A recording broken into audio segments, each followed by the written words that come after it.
twin brothers Marcus and Nathan Blackwood seemed like model foster children advocates, alongside their father Robert, helping dozens of vulnerable kids find new homes in their tight-knit Oregon community. But when their 15-year-old foster sister, Isabella Crawford, fought back against months of horrific abuse, what happened that bloody autumn night would shock the entire town and expose a devastating truth about the family everyone trusted with their most precious children. The Blackwood family had built their reputation on compassion and care, with Robert serving as a respected social worker and his twin sons volunteering at youth centers across the county. But behind closed doors they were orchestrating something far more twisted than anyone could have imagined.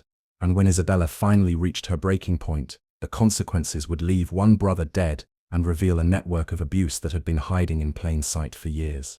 The town of Cedar Falls, Oregon, nestled between rolling hills and dense forests, prided itself on being the kind of place where neighbors looked out for each other and families opened their hearts to children in need. With a population of just over 8,000 people, everyone knew everyone, and the Blackwood family had earned their place as pillars of the community through decades of dedicated service to foster children. Robert Blackwood, a tall man with graying temples and wire-rimmed glasses, had worked for the Oregon Department of Human Services for nearly 20 years.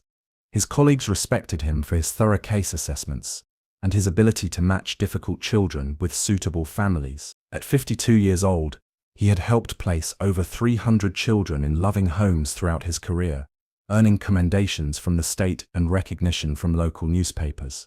His twin sons, Marcus and Nathan, had grown up surrounded by foster children coming and going from their large Victorian home on Cedar Street.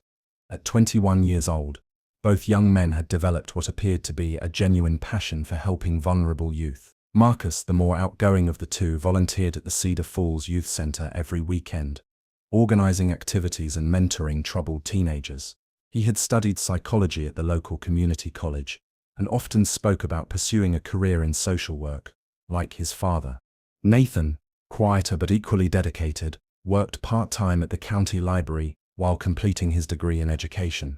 He ran reading programs for children from low-income families and had started a homework assistance program that helped dozens of kids improve their grades. Teachers praised his patience and gentle manner with struggling students. The Blackwood home itself seemed designed for fostering children. The 3-story house featured 6 bedrooms, a large kitchen perfect for family meals, and a finished basement converted into a recreation room complete with board games, books, and a television. Robert had installed security cameras throughout the house, which he explained to social workers as a safety measure to protect both the foster children and his family from false accusations. Over the years, the Blackwoods had fostered 43 children, ranging in age from toddlers to teenagers.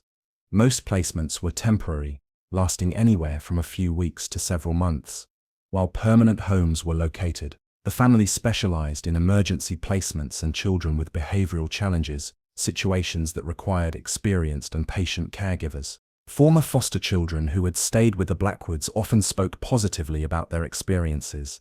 They remembered family movie nights, home-cooked meals, and the twins teaching them to ride bikes or helping with homework. Social workers conducting routine visits found nothing concerning, noting the children appeared well cared for and the home environment seemed stable and nurturing. Robert had been widowed 8 years earlier when his wife Carol died in a car accident.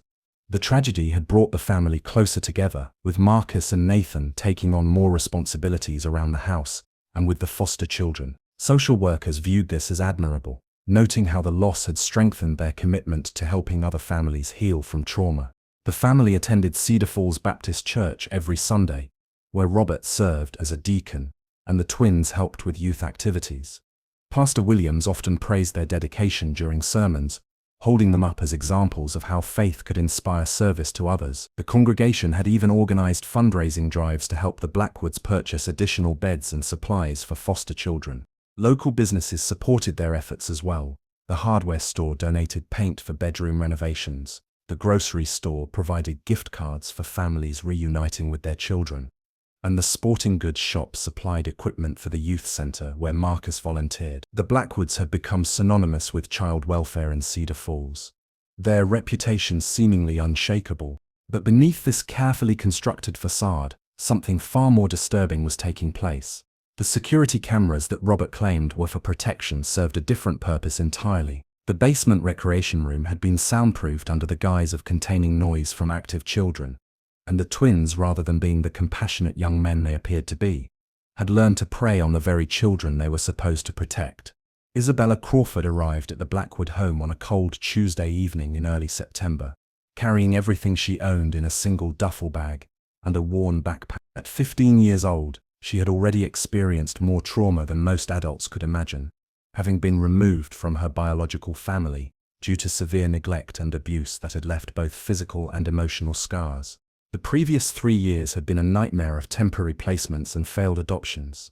Isabella had lived with 7 different families, each placement ending when her behavioral problems became too challenging for her caregivers to handle. She struggled with trust issues, explosive anger, and episodes of self-harm that required constant supervision. Multiple therapists had diagnosed her with complex trauma, depression, and attachment disorders, making her a difficult case that few families were willing to take on. Robert Blackwood had specifically requested Isabella's placement after reading her case file. He told his supervisor that he believed his family's experience with challenging children made them uniquely qualified to help her heal. The social worker assigned to Isabella's case, a young woman named Jessica Turner, who had only been on the job for 6 months, was grateful to find a placement for such a difficult case and approved the arrangement without the thorough background check that more experienced workers might have conducted.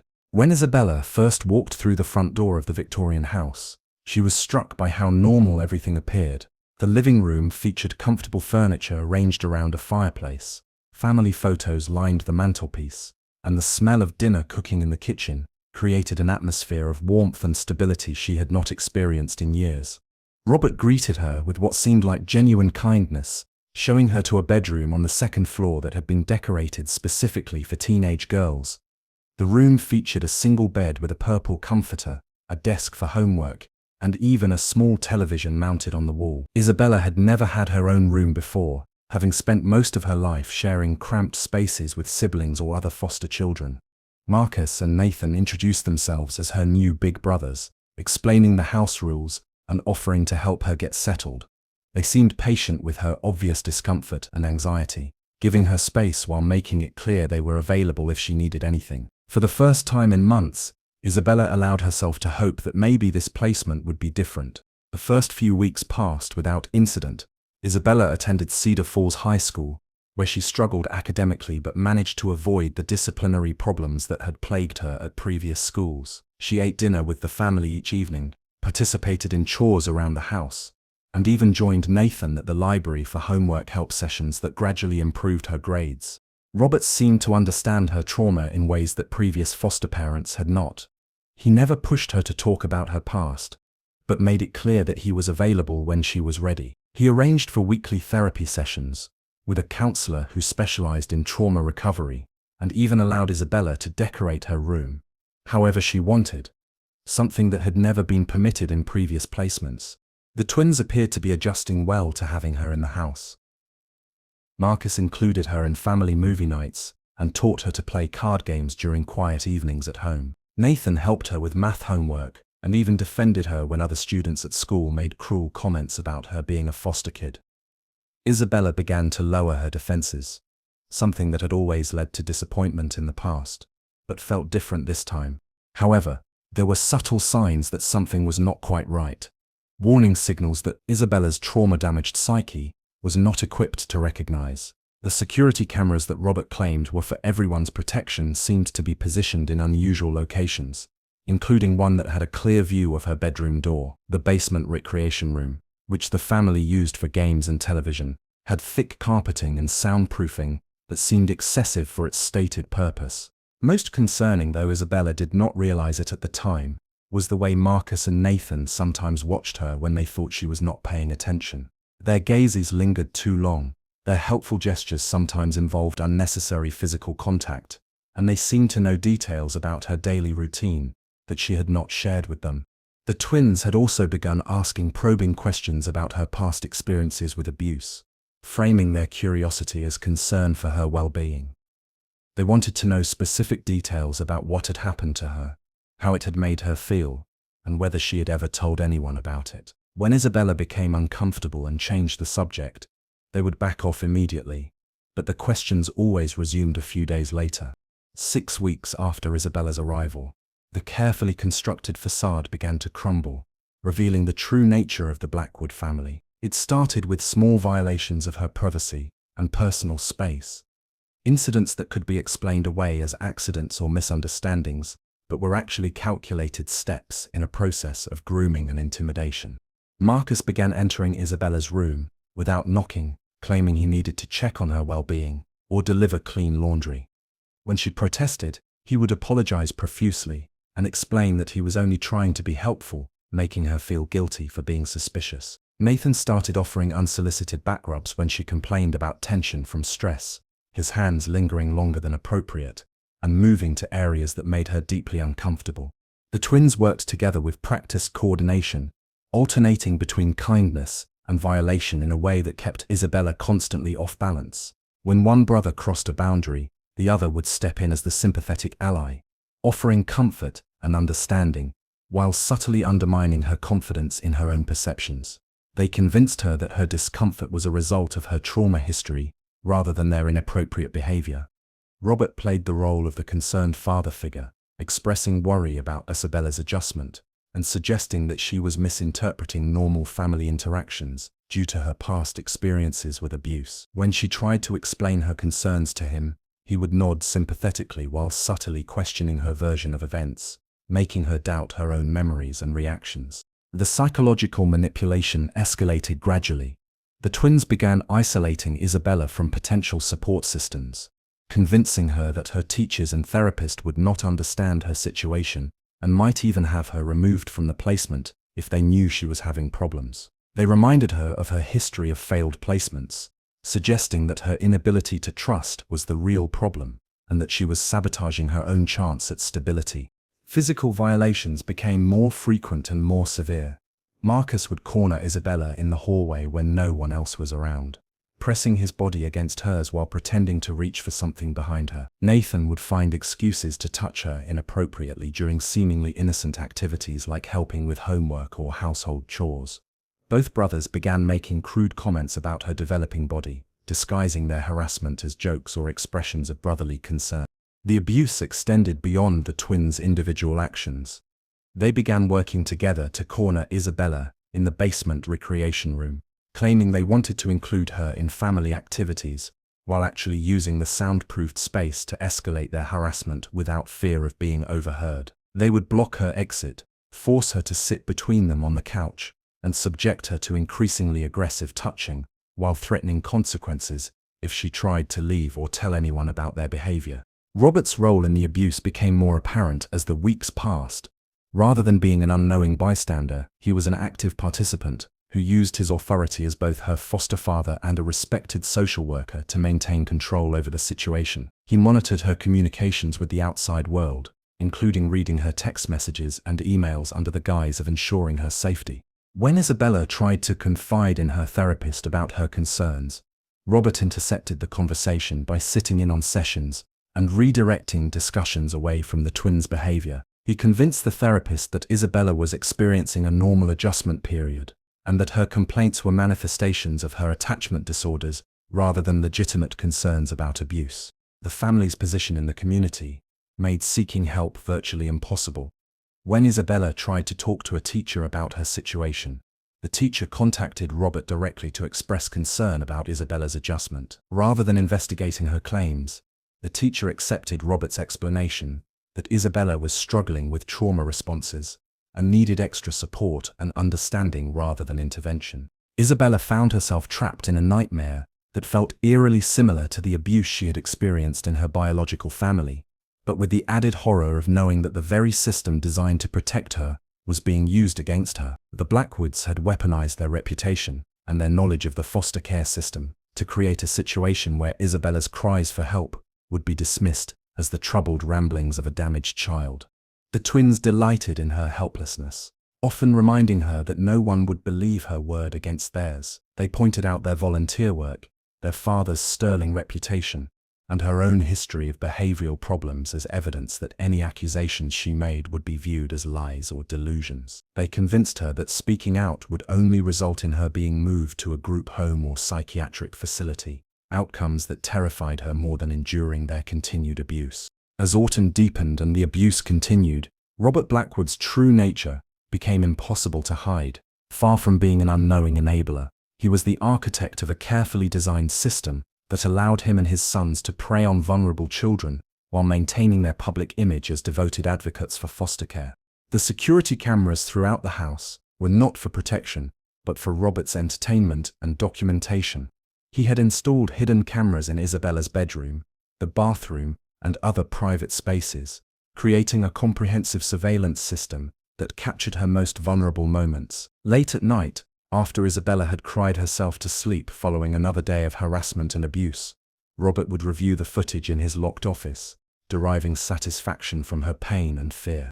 Robert had been planning Isabella's placement for months before she arrived, studying her case file and selecting her specifically because her history of trauma and behavioral problems made her an ideal victim. He knew that her previous experiences with abuse would make her complaints seem like trauma responses, and her pattern of failed placements would make social workers eager to maintain any placement that appeared stable.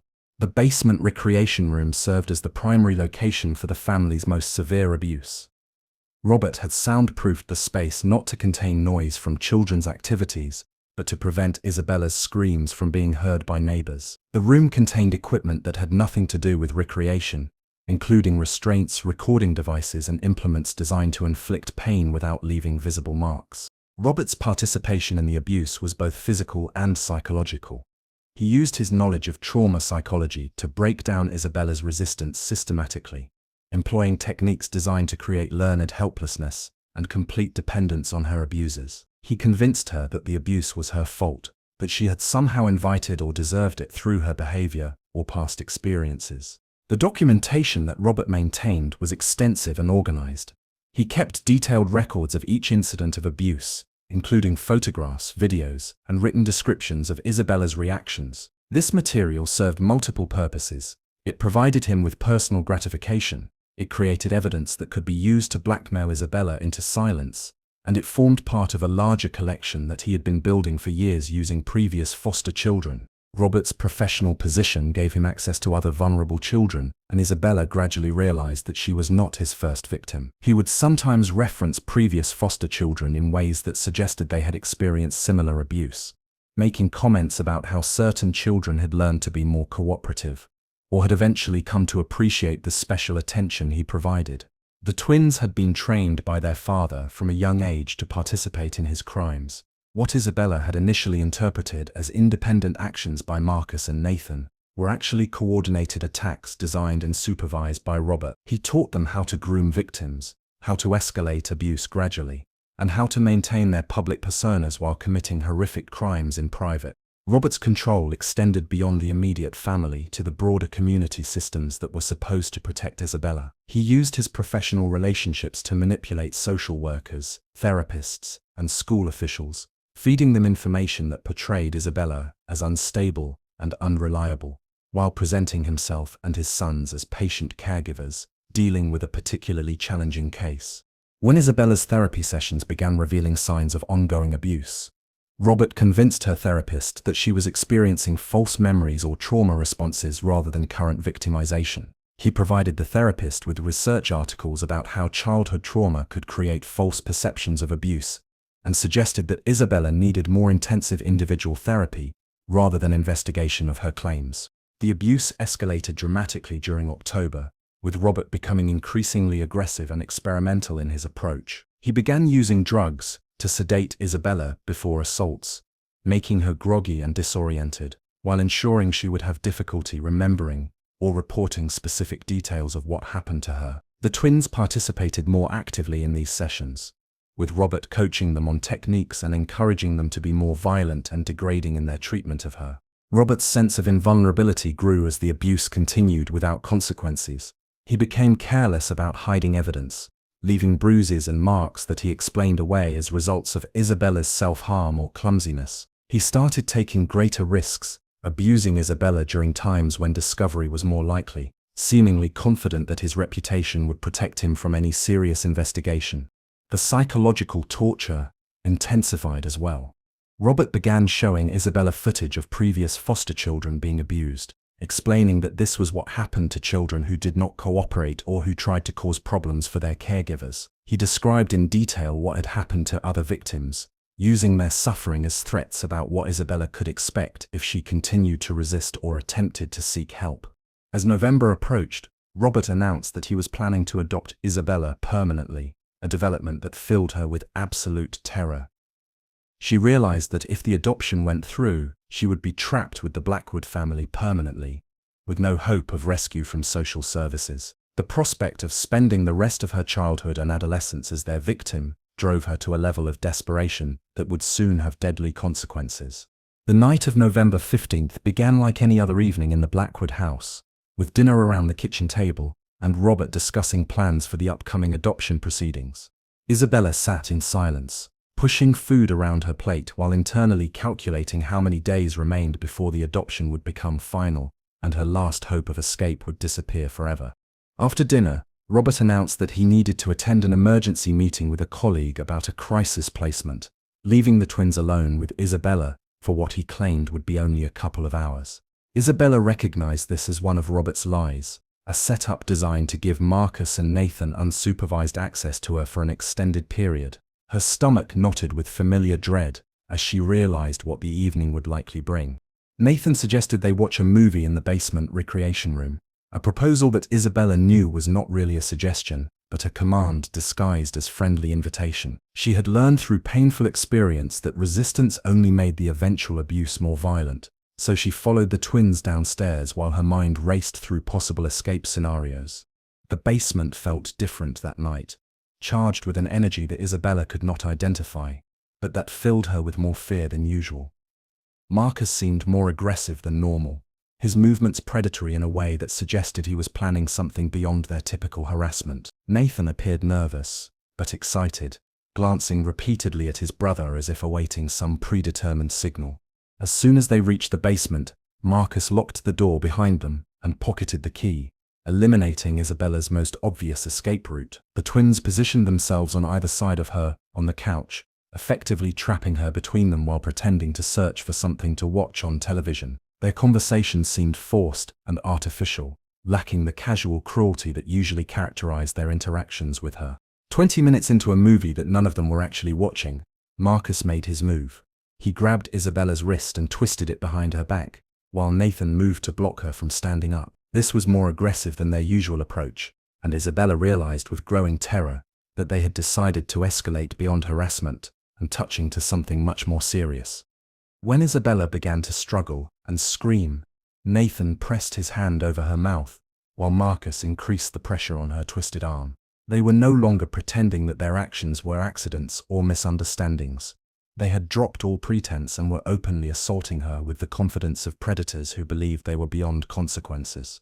Marcus began tearing at Isabella's clothing, while Nathan maintained his grip over her mouth, both brothers breathing heavily with excitement and exertion. Isabella fought back with everything she had, kicking and clawing while trying to bite Nathan's hand, but her smaller size and their coordinated attack put her at a severe disadvantage. As the assault intensified, Isabella's survival instincts overrode everything else. She managed to break one arm free from Marcus's grip and reached desperately for anything that could serve as a weapon. Her fingers closed around a heavy glass ashtray that sat on the coffee table, a decorative piece that Robert had claimed belonged to his deceased wife. With strength born of absolute desperation and rage, Isabella swung the ashtray as hard as she could toward Marcus's head. The impact was sickening, a wet crack that seemed to echo through the soundproofed room. Marcus immediately released his grip on her and staggered backward, blood pouring from a gash across his temple and down his face. Nathan momentarily froze in shock, his hand falling away from Isabella's mouth as he stared at his brother's injury. Isabella used this moment of confusion to break free completely, scrambling away from the couch while Marcus collapsed to his knees, pressing his hands against his bleeding head while making strangled noises of pain and disbelief. But Isabella's desperate act of self-defense had only bought her a few seconds. Nathan recovered from his shock and lunged toward her with murderous rage, his face twisted with hatred as he reached for her throat. Isabella swung the ashtray again, this time catching Nathan across the jaw and sending him sprawling across the coffee table in a crash of breaking glass and scattered magazines. Marcus was trying to stand up, despite his head injury, his movements unsteady but his intent clearly violent. Blood continued to stream down his face, and his eyes held a fury that promised terrible consequences if he managed to regain control of the situation. Isabella realized that she had passed the point of no return. Her resistance had escalated the situation beyond anything the twins would be able to explain away or forgive. In the chaos that followed, Isabella found herself fighting for her life against both brothers simultaneously. Nathan had recovered enough to grab her by the hair while Marcus, despite his injury, managed to wrap his hands around her throat. The room spun around her as oxygen was cut off, black spots dancing at the edges of her vision, while she clawed frantically at Marcus's hands. With her vision fading and her strength ebbing, Isabella made one final desperate attack. She drove her knee upward with all her remaining force, connecting with Marcus's groin and causing him to double over in agony. As he released his grip on her throat, she grabbed the largest piece of broken glass from the shattered coffee table and drove it into his neck with the fury of someone who had nothing left to lose. Marcus fell backward, his hands clutching at the wound while blood poured between his fingers. His eyes were wide with shock and fear. The same emotions he had inflicted on Isabella for months now reflected back at him in his final moments. He tried to speak but could only make gurgling sounds as his life drained away onto the basement carpet. Nathan screamed his brother's name and rushed toward Isabella with homicidal intent. But she was ready for him. 3 months of abuse had taught her to anticipate attacks, and she met his charge with another piece of broken glass that opened a deep gash across his chest. Nathan stumbled and fell, clutching his wound while staring in horror at his dying brother. Isabella stood over Marcus's body, covered in blood and shaking with adrenaline, watching as the life left his eyes. For the first time in months, she felt something other than fear and helplessness. She felt powerful. Isabella's survival instincts guided her actions in the crucial minutes following Marcus's death. Rather than panic or attempt to cover up what had happened, she made the decision to call 911 immediately, understanding that any delay would only make her situation more difficult to explain and defend. When the Cedar Falls Police Department received Isabella's call at 9:47 that evening, the dispatcher initially struggled to understand what had happened. Isabella's voice was hoarse from being choked, her breathing was labored, and her words came out in fragmented sentences between sobs. She managed to convey that someone was dead, that she had been attacked, and that she needed help immediately. Officer David Martinez arrived at the Blackwood house within 6 minutes of the call, followed shortly by his partner Officer Lisa Thompson and paramedics from the County Emergency Medical Service. They found Isabella sitting on the front porch, still covered in blood, but lucid enough to provide basic information about what had occurred in the basement. Nathan had used the time between his brother's death and the arrival of police to construct what he believed would be a convincing cover story. He claimed that Isabella had attacked Marcus without provocation, that he had tried to defend his brother, and that she had wounded him when he attempted to restrain her. Nathan's chest wound and his obvious emotional distress initially made his version of events seem plausible to the responding officers. However, Officer Thompson, who had received specialized training in domestic violence and sexual assault investigations, immediately noticed inconsistencies in Nathan's account. His explanation for why he and Marcus had taken Isabella to the soundproofed basement was vague and contradictory. He could not adequately explain the torn clothing, the defensive wounds on Isabella's arms, or the pattern of blood spatter that suggested a prolonged struggle rather than a sudden unprovoked attack. The crime scene itself told a story that contradicted Nathan's claims. The basement showed clear signs of a violent struggle, with furniture overturned, blood spatter across multiple surfaces, and evidence that Isabella had been fighting for her life rather than attacking without cause. Her fingerprints were on the weapons she had used, but they were positioned in ways consistent with defensive rather than aggressive actions. Detective Sarah Kim arrived at the scene within an hour of the initial call, and immediately recognized that the situation was more complex than a simple assault. Her experience with sexual abuse cases had taught her to look for specific signs, and Isabella's behavior, injuries, and emotional state all suggested she had been the victim rather than the perpetrator of violence. When Detective Kim interviewed Isabella at the police station, with a victim advocate and attorney present, the full scope of the abuse began to emerge. Isabella's detailed account of months of escalating sexual and physical abuse, supported by physical evidence of both recent and older injuries, painted a picture of systematic victimization that culminated in a desperate act of self-defense. The investigation expanded rapidly as Detective Kim and her team began examining the Blackwood house more thoroughly. The discovery of Robert's extensive collection of surveillance equipment and recorded material provided irrefutable evidence of the abuse Isabella had described. Hours of footage showed her being assaulted, tortured, and violated by all three members of the Blackwood family over a period of several months. Computer forensic specialists found thousands of images and videos documenting abuse of not only Isabella but dozens of previous foster children who had lived with the Blackwoods over the years. The digital evidence revealed a sophisticated operation that had been producing and distributing child sexual abuse material for at least a decade, with Robert serving as both perpetrator and distributor within a network of similar predators. Robert's arrest when he returned from his supposed emergency meeting was swift and dramatic. Confronted with overwhelming evidence of his crimes, he initially attempted to claim that Isabella had seduced his sons, and that the recorded material had been created for therapeutic purposes to document her behavioral problems. However, the forensic evidence clearly showed the coercive nature of the abuse and Robert's central role in orchestrating it. The investigation revealed that Robert had specifically sought out children with trauma histories and behavioral problems, because their complaints would be dismissed as unreliable. He had used his position within the Department of Human Services to identify vulnerable targets and manipulate the placement process to bring them into his home. His reputation as an exemplary foster parent had provided perfect cover for his crimes. Previous foster children, who had lived with the Blackwoods, began coming forward with their own accounts of abuse, many of them having stayed silent for years because they believed no one would take their word against such a respected family. The investigation ultimately identified 37 victims over a 15-year period, ranging in age from 6 to 17 when the abuse occurred. The community of Cedar Falls was devastated by the revelations about a family they had trusted and celebrated. Local businesses that had supported the Blackwoods' foster care efforts felt betrayed and horrified by their unwitting complicity in providing cover for predators. The Cedar Falls Baptist Church conducted its own internal investigation and implemented new policies for background checks and supervision of adults who worked with children. Nathan's attempt to portray himself as another victim of Isabella's violence collapsed completely. When investigators discovered his active participation in creating and distributing the recorded abuse material, text messages between the twins revealed their joint planning of assaults and their shared excitement about escalating their violence against Isabella and previous victims.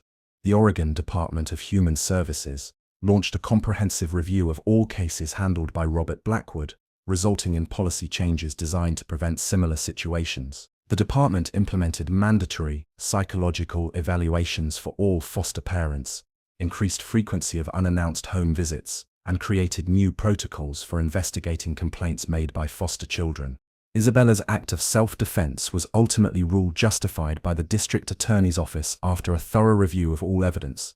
The prosecutor stated publicly that Isabella had faced imminent threat of serious bodily harm or death, and had used reasonable force to defend herself against her attackers.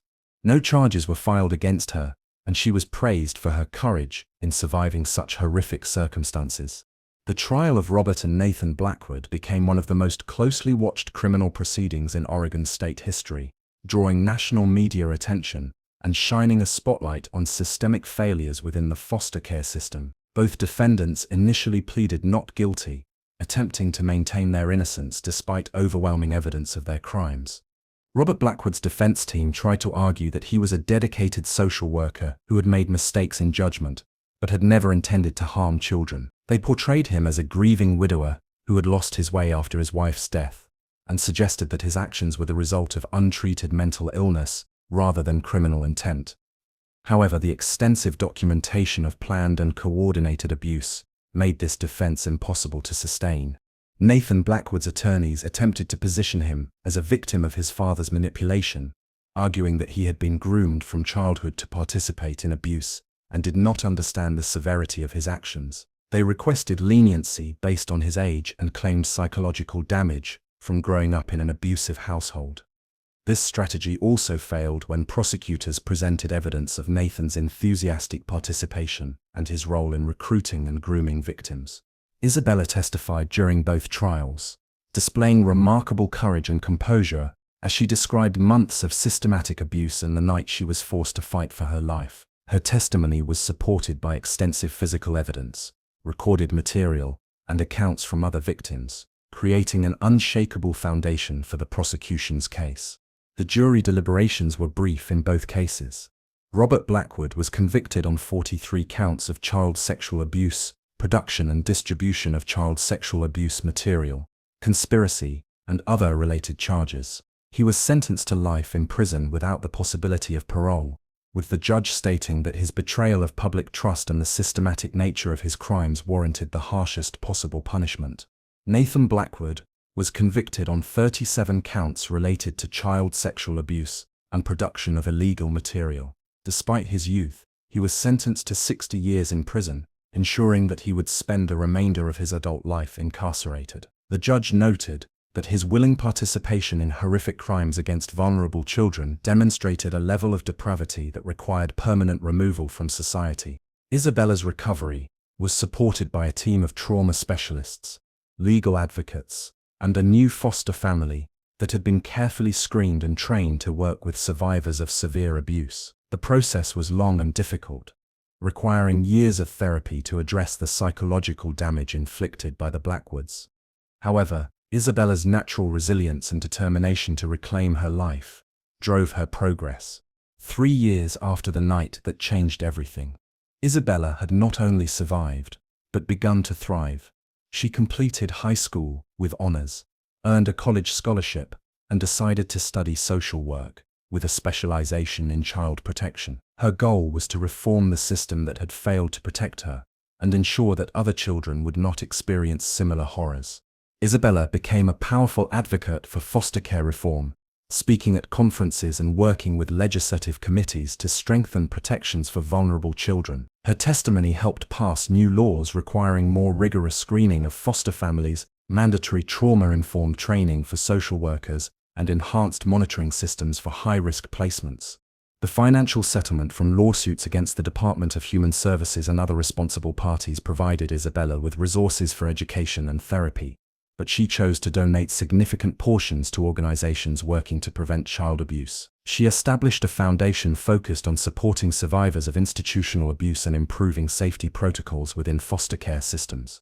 Isabella's relationship with her new foster family evolved into a genuine adoption, providing her with the stable and loving home she had never experienced. Her adoptive parents, both retired teachers with extensive backgrounds in working with traumatized children, understood her needs and supported her healing journey without trying to rush or force her progress. The impact of Isabella's courage extended far beyond her individual case. Dozens of other victims found the strength to come forward and seek justice for their own experiences with abuse. The investigation sparked similar cases across the country as other predators who had infiltrated child welfare systems were identified and prosecuted. Isabella's story became a testament to the power of survival and the possibility of transformation, even after the most severe trauma. Her decision to fight back against her abusers had not only saved her own life, but exposed a network of abuse that had been operating for years, protecting countless other children from becoming victims. As Isabella prepared to enter college and begin her career in child protection, she reflected on the night that had changed everything. The terror and violence of that evening had been transformed into a source of strength and purpose that would guide her efforts to create a safer world for vulnerable children. Her message to other survivors was simple, but powerful. No matter how hopeless the situation seems, there is always a possibility for escape, healing, and transformation. The darkness that threatens to consume survivors can become the foundation for building something better, both for themselves and for others who face similar struggles. Isabella's journey from victim to survivor to advocate demonstrated that even the most horrific experiences could be overcome through courage, determination, and the support of people who truly care about justice and healing. Her story continues to inspire others to speak out against abuse and fight for systemic changes that protect the most vulnerable members of society. Isabella Crawford's story reminds us that heroes often emerge from the darkest circumstances, and that sometimes the most vulnerable among us possess strength that can change the world. Her courage to fight back not only saved her own life, but protected countless other children from experiencing similar horrors. If this story has moved you, please consider taking action to support foster children in your own community. You can volunteer with local organizations that provide support services, advocate for stronger protection policies, or simply be more aware of signs that a child might be experiencing abuse. Every voice raised in defense of vulnerable children makes our communities safer and stronger. Share this video with others who need to understand the reality of institutional abuse and the importance of believing children when they ask for help. Subscribe to True Crime Village for more stories that highlight both the darkness humans are capable of and the incredible resilience that allows survivors to overcome seemingly impossible circumstances. Together, we can ensure that stories like Isabella's become catalysts for positive change rather than just reminders of past failures.